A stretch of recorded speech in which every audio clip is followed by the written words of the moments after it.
A sample is observations on selected population elements. Sample statistics estimate the population parameters, like the mean and standard deviation, that we can't find any other way. Hopefully, the sample represents the population. We can never be sure of this, but we can take steps to be as sure as we can. The best way to collect a sample is called simple random sampling. Every population element must have an equal chance of selection, and each element must be selected independently from any other element. One way to collect a simple random sample is to give every population element a number, then select the numbers without looking. Choosing numbers out of a hat is the best example. Sometimes this isn't possible. Suppose we want a sample of alligators in Florida. It would be very difficult to give every alligator a number. Simple random sampling won't work. Systematic sampling is choosing every kth element from a list. If the list is randomly arranged, it may work, but lists are not usually random. Remember in elementary school when everyone lined up and counted to see who would be on what team.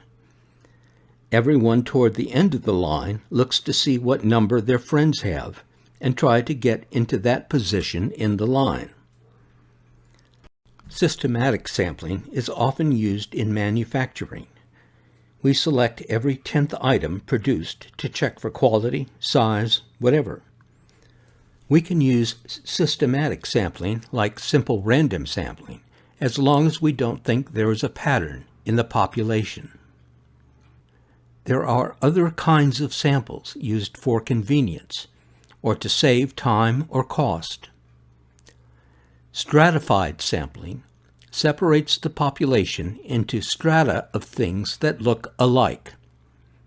For a health survey, we would stratify by age or previous health problems. Cattle would be stratified by age, sex, and species to estimate weight. Any kind of sample selection can be used within a strata.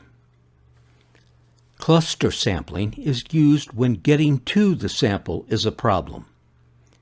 For a sample of users at national parks, we could choose to interview 100 people across all national parks at random, but we would be chasing all over trying to find the sample. Instead, each park becomes a cluster of users.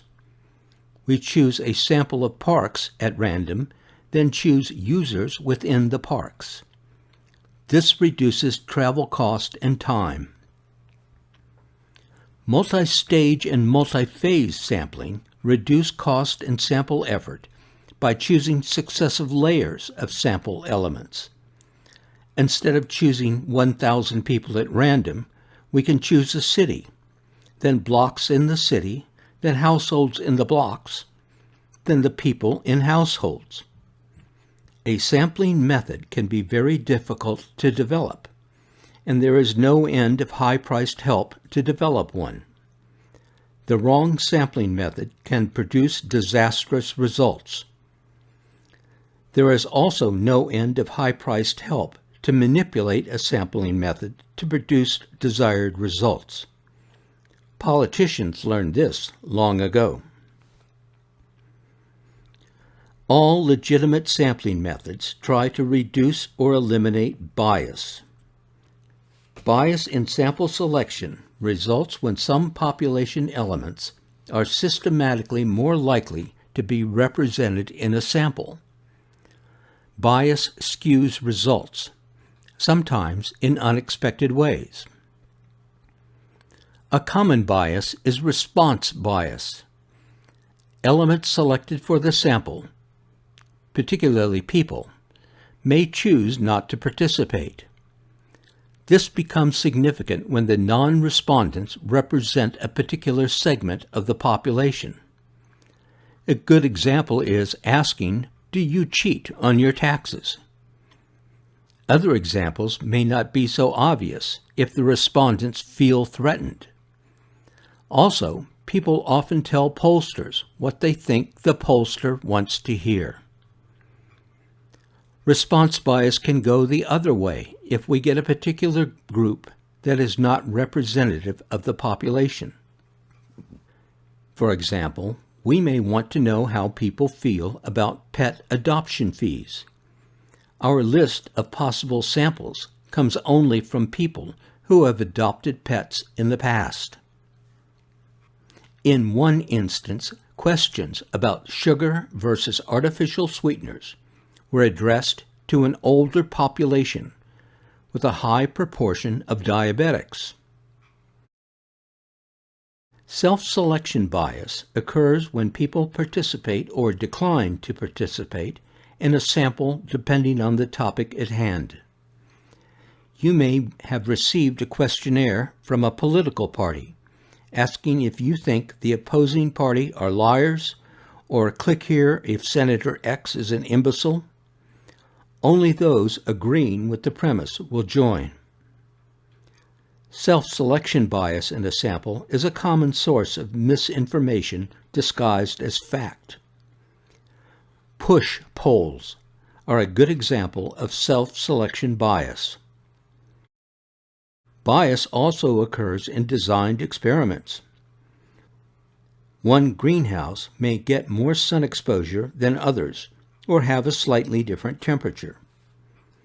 One hospital may have patients in a higher economic group than another, resulting in study participants with better health care. Socioeconomic bias is common in education studies for academic achievement. Often the source of bias is hidden and the study results are inappropriate. These bias sources are called confounding or lurking variables. Sometimes we expect bias and can adjust for it, but avoiding bias is always a better approach.